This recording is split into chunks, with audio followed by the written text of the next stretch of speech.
الله الله يا ربي يا الله الله يا ربي يا الله سينا إسلاما qophii kana keessatti islaamummaan eessarraa burqite addunyaa wal geesse kan jedhuu fi rasuulli keenya sallallahu alaihi wasallam diinii bareedaa kana akkamitti ni dhaalchisan, kaliifonni hoo akkamitti waliif dabarsaa islaamummaa tana geggeessaa turan, jiruu fi jireenyi isaanii maal fakkaata, bulchiinsi yeroo isaanii akkam ture, bal'innaa fi rakkina isaan mudate akkamitti dabarsan, seenaa islaamummaan keessa dabre ulamaa fi sheekota adda addaatiin sagantaa kana keessatti isiniif dhihaata. Seenaa Islaamaa. La ilaha illallah Muhammadun Rasulullah Muhammadun Rasulullah. أعوذ بالله من الشيطان الرجيم. بسم الله الرحمن الرحيم. الحمد لله رب العالمين والعاقبة للمتقين ولا عدوان إلا على الظالمين، والصلاة والسلام على أشرف الأنبياء والمرسلين سيدنا وحبيبنا وأسوتنا محمد بن عبد الله وعلى آله الطيبين الطاهرين وعلى أزواجه أمهات المؤمنين وعلى صحابته الغر الميامين والتابعين ومن تبعهم بإحسان إلى يوم الدين. أما بعد، أيها الإخوة والأخوات، طبتم وطاب سعيكم وممشاكم وتبوأتم من الجنة منزلا. أسأل الله جل وعلا كما جمعني بحضراتكم أن يجمعنا يوم القيامة مع سيد الدعاء وإمام النبيين، إنه ولي ذلك والقادر عليه. أبولينك يخن إسلاما جالتمو خبجمو سلامتان تيا بريدون أويتون مئويتون تن أون الرابق آتي سلامتان ورى جنتا سلامتان نجيا بك إسن جرتان تسين هاجيسو. السلام عليكم ورحمة الله وبركاته. دعوتو تخين جالتمو خبجمو تن ساقنتاتي سن تاريخ تكا سينا إسلاما جتشوران تن إسنف دهاتو. أكما بكم أبولينك يخن إسلاما yeroo dabarte keessatti waa'ee duba gartee fitnaa eega rasuul sallallahu alaihi wasallam addunyaa tanarraa duba gartee du'an boqotanii fitnaa abuu bakar siddiq radiyallahu anhu wa ardaah mudattee takka takka kaasnee turre jechuudha. san keessaa duba gartee akkuma ammaan dura dubbanne wal yaadachiisuudhaaf gariin zakaa dhorkatan, gariin salaata dhiisan, gariin guutumaa guututti khafran, gariin duba gartee hangi tokko ambiyummaa himatan. warra ambiyummaa himata san keessaa janneeti duba gartee nama garii maqaa kaasne turre. isaanan maqaa isaanii kaasne keessaa aswadul ansii yaman keessatti ambiyummaa himate, musaylamatul kaddaab akkasumatti xuleyhaa akkasumatti duba gartee dhalaarraa sajaah min banii tamiim isiilleen duba gartee warra ambiyummaa himaterraa. duba gartee isaanan kana keessaa nama duba gartee maqaan isaa aswadul anasii takka aswadul unsii ja'amu ambiyummaa himatee duba gartee seenaa isaa eegalii irratti dhaabne jechuudha. arraan tana fedhinnaa rabbiitiin yoo taate inshaa Allah bakka torbaan dabre takka yeroo dabarte itti dhaabne irraahi jalqabna. rabbi shrah lii sadrii wayassir lii amrii wahlul cuqdatan min lisaanii yafqahu qawli. obboleen kiyya jaalatamu kabajamu, aswadul ansiin kun maqaan isaa abxalatu ibnu kacb ibnu gaws ja'amuudhaani beekama. warra biyya yamanii yeroo hedduu duba gartee gaara goda keessatti dhokotee taa'ee achitti akkaataa duba gartee fala itti baratan, akkasumatti akkaataa fala itti godhan, akka itti waaraagan baratee behe. wakaana yucrafu bidil himaar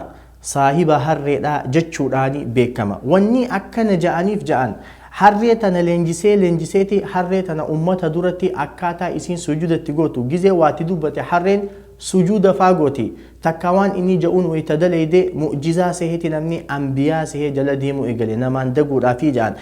garuu ammoo wanni inni ittiin beekamu dhilhimaar kana daran dhilhimaari yeroo hedduu duba gartee fuulasaa hagooggatee deema.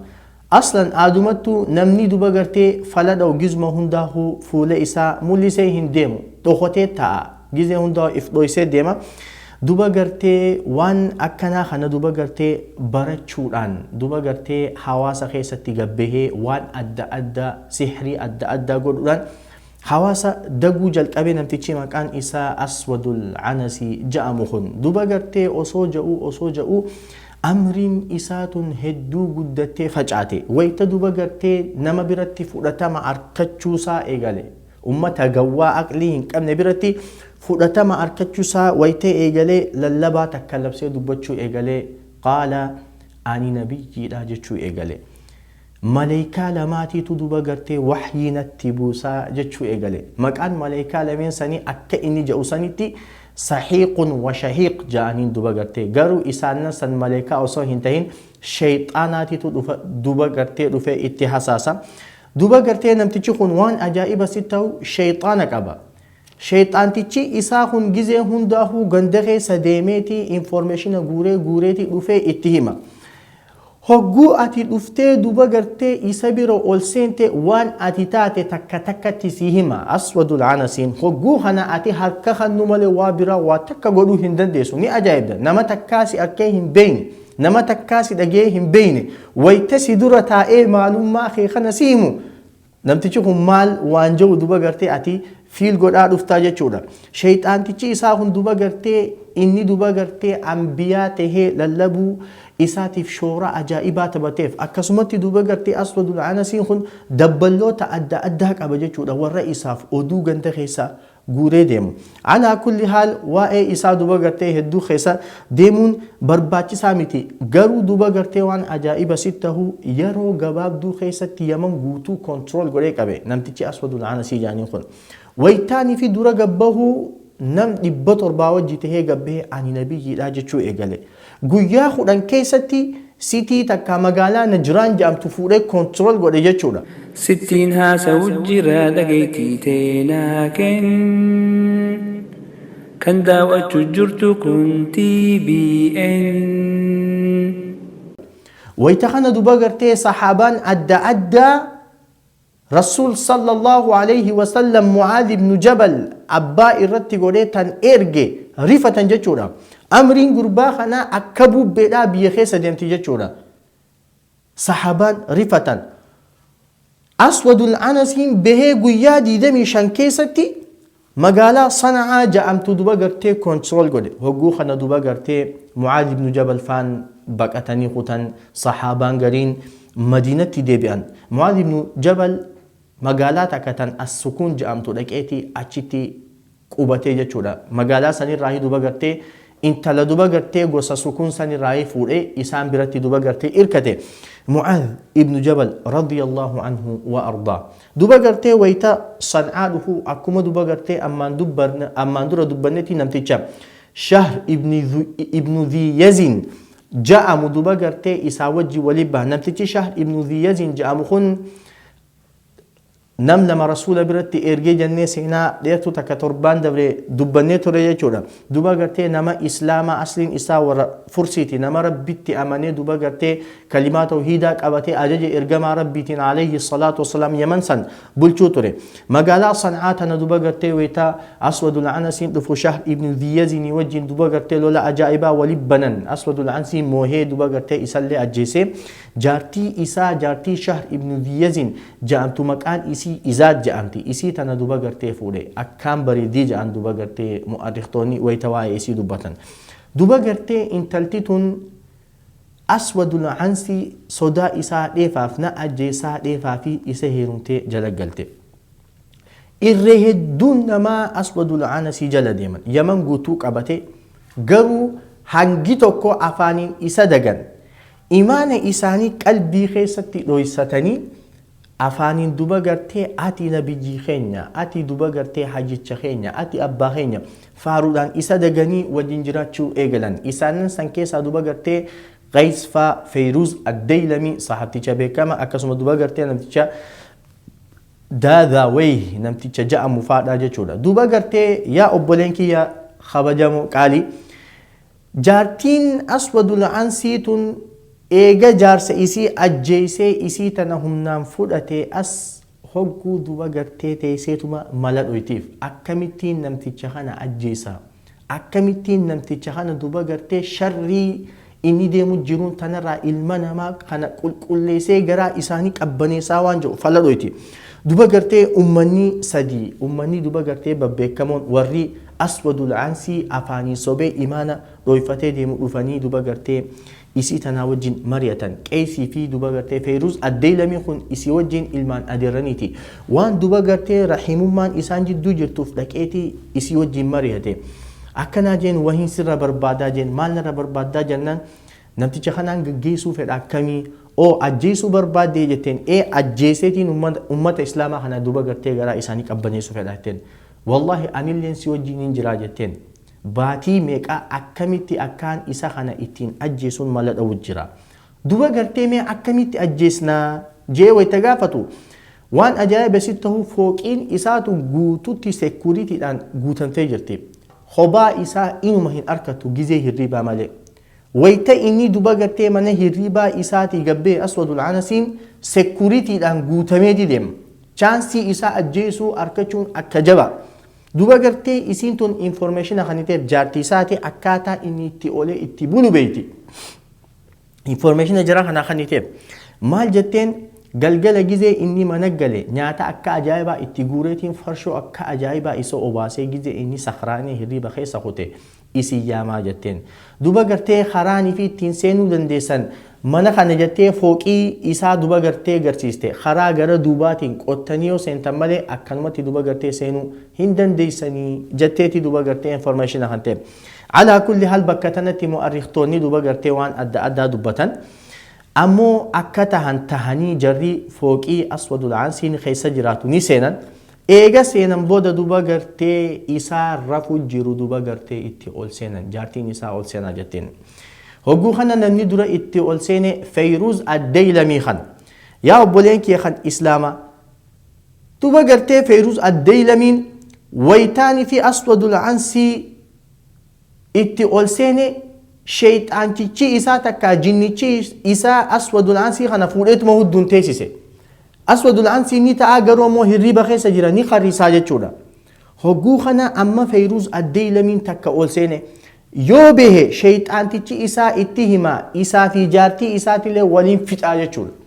hogguu kana eegaan takko ol seeneefuu namticha kana akkaan godhuun qabaa je'eetii seefiidhaan irratti utaalee dhawee jechuudha waytaanii fi dhawee du'uu isaa waytaanii fi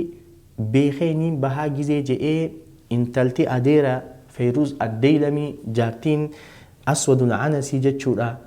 ni qabde eessa deemtaa bardu'ee jira jennaan lakkii hin ajjeesneeti deemite ajjeesii jetteen jechuudha hogguu kana duba gartee ummanni lameen qeesii fi daazaawiin kun itti ol seenan duba gartee qoma isaa tana gubbaa ta'an jaartiin isaa rifeensa isaa kana qabde namtichi guddaadha hangan takka gaya nama gar malee humna qabu rifeensa kana qabdee duba gartee waytaanii fi morma isaa kana irraa muran gar malee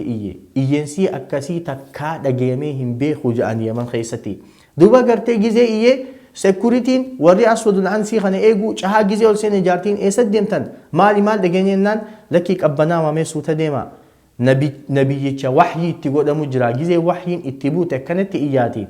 tanaafuu mee suuta qabbanaa waahii jetteen akkasii ajjeesanii morma isaa harkaa qaban duba gartee obboleen kee kan islaamaa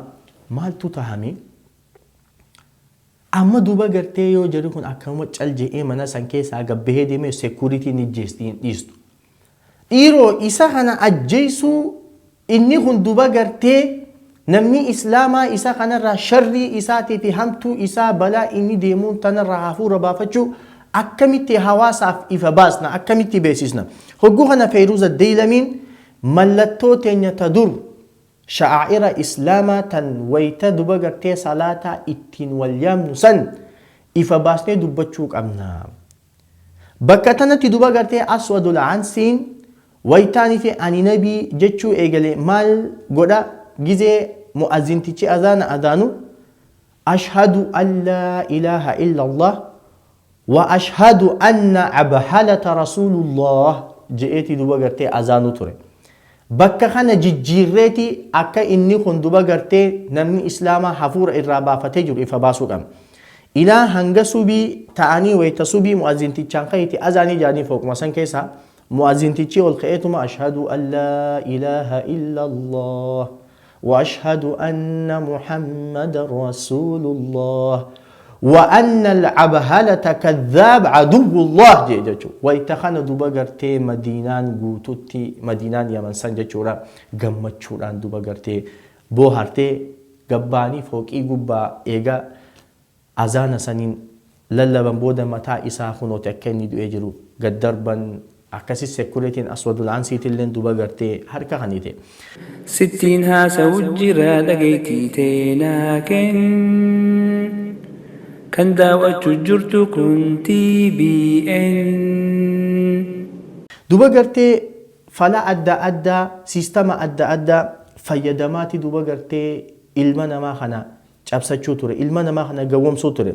ويتا دوبا غرتي إني نما كس قولو غرين ورا ربي سبحانه وتعالى إيمان خيسا خاي قدا بدوبا غرتي إسا دورا دابچو راهن ديبيني إنو مجيزو ما يروهن داو إرتيهن دبمتو رجال ربيهن دبمو جاتشو إسان خيسا خمي تابعي بكما أبو مسلم الخولاني نمتي تشيجا أمو دوبا غرتي ويتا يمن قوتون هركا خانيتي إني هركا خانوت دوبا غرتي هقو خانا مال جين أنا خنا أكمل نبيتا جنان أتي خنا دوبا غرتي كجيبا أدوي ربي تهو رتين سيبي خاجين ويتخنا دوبا غرتي بيغوتو باسي إبدا بلبلچه فوري إبدا خيست إسا دربي أكا نما براتي فكين يتهو دوبا غرتي ربي سبحانه وتعالى إبدا أبو مسلم الخولاني خيست درب مسن أكا دوبا غرتي نبي الله إبراهيم عليه وعلى نبينا أفضل الصلاة وأزكى التسليم بردا وسلاما قوليف سبحان الله ربي دوبا غرتي كبنا نجا قوليف وصوني فيهن قبن إبدا سن كيسا جزي به خن نمن الرجارة نمن نجرة التجئتي يمن كيسا أري أبو مسلم الخولاني رحمه الله خرم مدينة ويتدك عمر بن الخطاب نما دوبا غرتي خيسو ماته إساء أركي رضي الله عنه وأرضاه يا أبو إساء رفتي جئن ويتا أكنا جئون خنا دوبا غرتي مال جئن أني يمني هندوفي يا أبو نما تكون يمن كيسات لجين النسان أكا نبي الله إبراهيم عليه السلام إبدا خيسات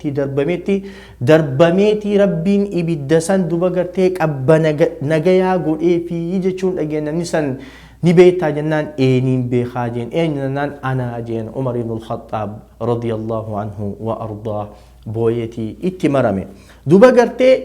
خبري بريدان أبو بكر الصديق رضي الله عنه وأرضاه إيغا خليفة بكبوا رسولاتي عليه الصلاة والسلام ودون بريدون أبو بكر الصديق لك أبدي مالي جنان دعاء أسود العنسيتي جتشولا أسود العنسي خنا بولين كي خن إسلاما جيرو رسول عليه الصلاة والسلام قمر وما خنا في دوبا غرتي هنگا دوبا غرتي دعاء رسول جدوتي لا جتشولا وصو رسول صلى الله عليه وسلم جيرون الدنيا تنر جيروتي عن نبي الآجي إلى اللبو إيغالي رسول صلى الله عليه وسلم دوبا غرتي أكا إسا خنا أجيساني دوبا غرتي أمة إسلامات الرحافور بافتشيسان ورقا خطبي اتئرغ جتشولا ويتا دوبا غرتي أسود العنسين رضي الله عنه وأرضاه دوئي هل كان إني دوئي سار رسول صلى الله عليه وسلم مال جئ قتل أسود العنسي أسود العنسين دوئي جرا قتله رجل مبارك من أهل مبارك يا رسول صلى الله عليه وسلم قربا برخاك أبو ورّا برخاك أبو الراخانتيتو أجيسي يجي رسول صلى الله عليه وسلم صحابوت إساب بريدو سني في ميب ويتخنا دوبا غرتي صحابو نيا إرقما ربي صلى الله عليه وسلم إن ينمتشي أسود العنسي أجيسي جنان قال بأبي هو وأمي صلوات ربي وسلامه عليه فيروز جي فيروز الديلميتي تدوبا غرتي أجيسي جي ويتاني في دوبا غرتي رسول سنجتشو ما في دوبا غرتي يروتك أشو قياتك وتائتي دوبا غرتي عليه الصلاة والسلام دعان الدنيا تنرابوك أتي رسول دوئي عليه الصلاة والسلام قيا سديبو دجتشو أبو بكر الصديق رضي الله عنه وأرضاه جيشي أسامة بن زيد كأمان دور دبني إساق أب أيسو جرو دوبا غرتي خبري takka oduun bareedduun Abuubakar Siddiq gammachiistuun itti dhufte waraqaan aswadul ansiin akka du'ee jiru duba gartee rasuulli himee jira. Waraqaan guyyaa sadii booda ergaan Yamanii duba gartee dhufte jechuudha.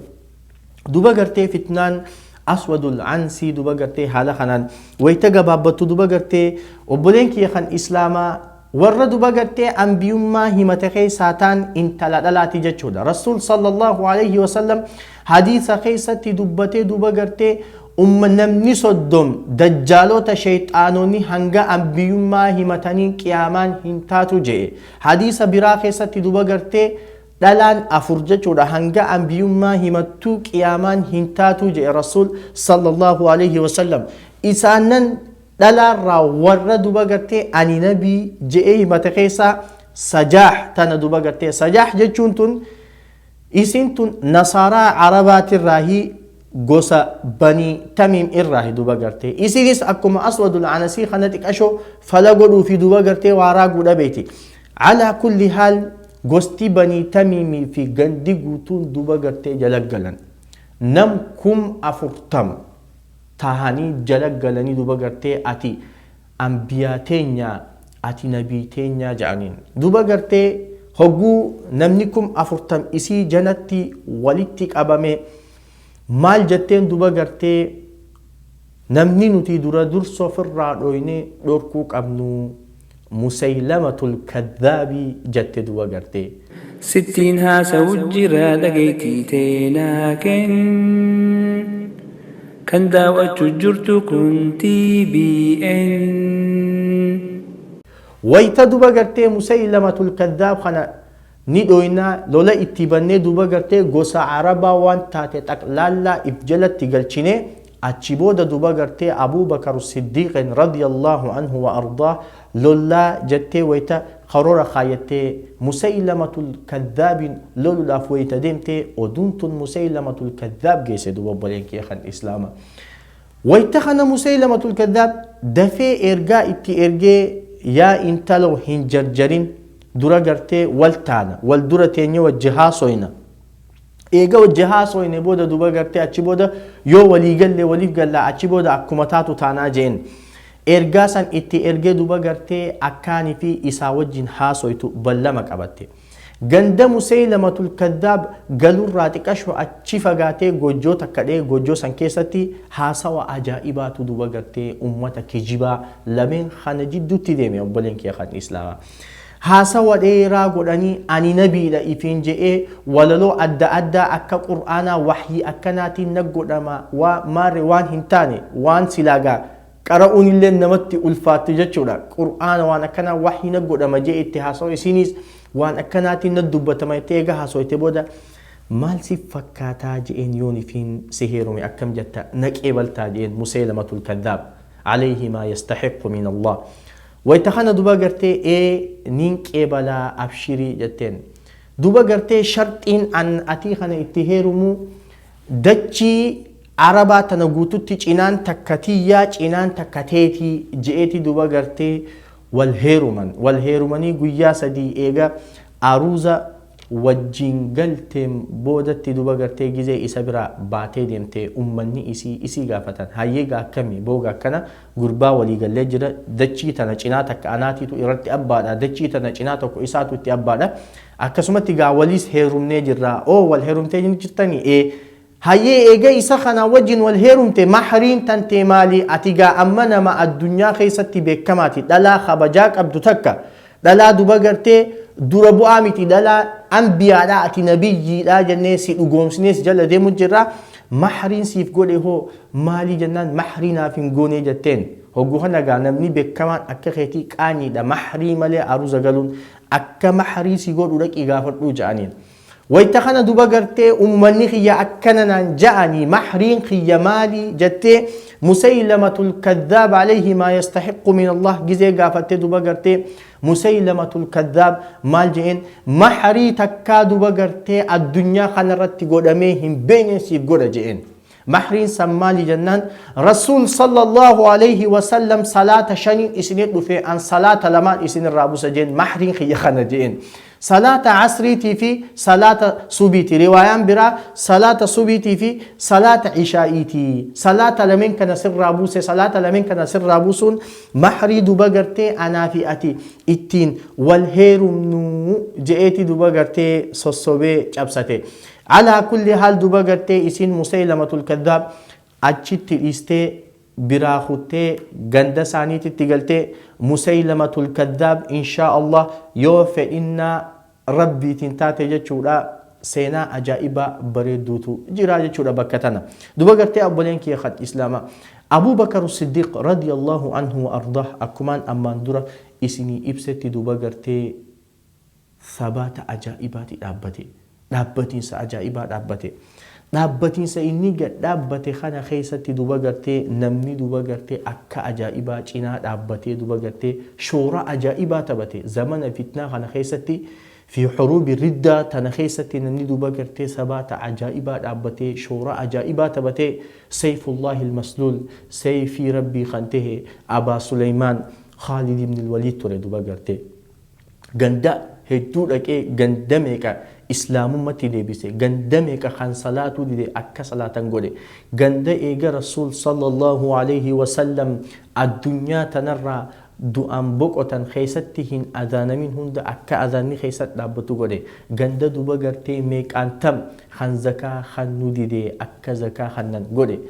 nam meeqa duba gartee kan kufrummaa isaatirraa deebi'uu dide duba gartee ajjeeseeti duba gartee seenaa ajaa'ibaa babbareedduu dabarse jechuudha Khaalid ibn al-Walid radiyallahu anhu wa ardaa obboleen kiyya kan islaamaa duba gartee sajaahii fi qissaan musaylamatul kaddaab kana fakkaata dhiiroo eega qissaa musaylamatul kaddaab kaasneefu musaylamatul kaddaab jechuun maali asliin isaatoo eeysarraahi nama akkami isaa fi Abu Bakar Siddiq jidduutti hoo maaltu godhame sababaa duba gartee Abu Bakar Siddiq radiyallahu anhu wa ardaa lola isaa wajjin banuutiin sahaabota meeqaantamee dhume qurraa'oota warra qur'aana rabbii qoomatti qabatee haffaze meeqaantamiitiitu addunyaa tanarraa gale waan kana ilaalchisee duba gartee yoo fe'innaa rabbiitiin taate sagantaa dhuftuun hanga walitti deebinuu نجيان نافجرادا أسأل الله جل وعلا أن يجعلنا ممن يستمعون القول فيتبعون أحسنه إنه ولي ذلك والقادر عليه والسلام عليكم ورحمة الله وبركاته 60 هاسا وجرا لقيتي تينا كان داوة جرت كنتي بي ان duraan dursee maqaa rabbiitiin dubbadha bismillaahi jeen jecha mi'eeffadha maqaa kee barakaan ittiin barbaaddadha ayyaa rabbii qiyya hirkoon si godhadha yaa hayyu yaa qayyuum sumaaniin jiraadha balaa hunda siiniin irra tarkaanfadha hujii tiyya qullii siin gargaarsifadha rakkootoo si malee eenyuttiin himadha takkaa lamaa miti hedduun qabamiidha yaada na baasi yaa rabbi si jabaadha يا قياد أنا ما أركزي بقادا نتيسي يا دغو أني ولا لادا هندسي قبادا موتي دري أران قرسي زغرا إن الله اشترى الحمد لله يا ربي فارفما ويا أنقوني سانتين أنقونما يا ربي سمالين من نشارما موتي جني إنسي غدوري في أما وأنا دير جتشونما بلا أشما خنا دير جو قد مجرما نهبا منثورا أقول من قاتما ولك ومن دمون تاني تقول ما حي لا يموت سيكب موتما فارفما الرب ما تنما تندران وقرسي صغرا إن الله اشترى يا خيسافته جرو موتماني يا ربي ارقت محمد مني نقيا رحمة الرب سكاني نالي إساسها أبوته هندساني مؤمن توتا كل جرات صنعني نوفي ربي نتسفى نساني منو بجب سيسي وانسان جبني نجالتشي سوان إسان جالتني نحري ما ساني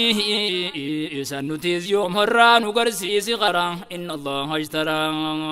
يا ربي يا الله واتيسين قادرا وان بين دغني أقبنا دين الران وقرسيس غرا إن الله اشترى وان بين دغني أقبنا دين الران وقرسيس غرا إن الله اشترى موتي موتو وني سيني نولي بولا وسين غرغر سفدا يا ربي يا مولا سين مخلوق أجني إن سرنا جالا أنكنا أنين سرنا